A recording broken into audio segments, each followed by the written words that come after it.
This is Chuck Rapp with Multiply, a podcast to provide a word of encouragement for village church planters and leaders. We continue our series on steward leadership as we examine some major themes of stewardship. Today I want to share about a prayer I recently heard from a Nigerian pastor. To review, a steward is defined as someone who manages resources belonging to another person in order to achieve the owner's objectives.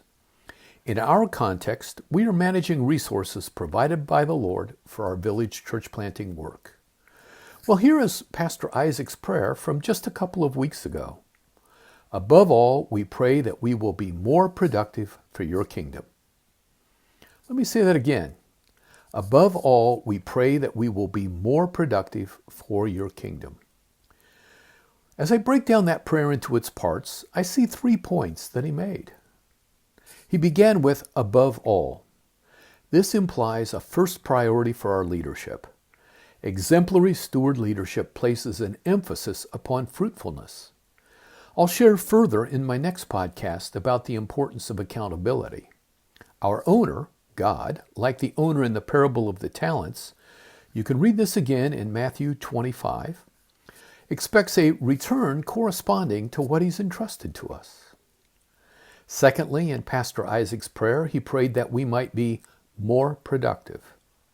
Fruitfulness is the earnest desire of steward leaders.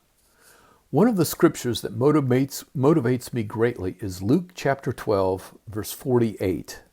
From everyone who has been given much, much will be demanded, and from the one who has been entrusted with much, much more will be asked. Well, demanded is the New International Version, and it's a very strong word.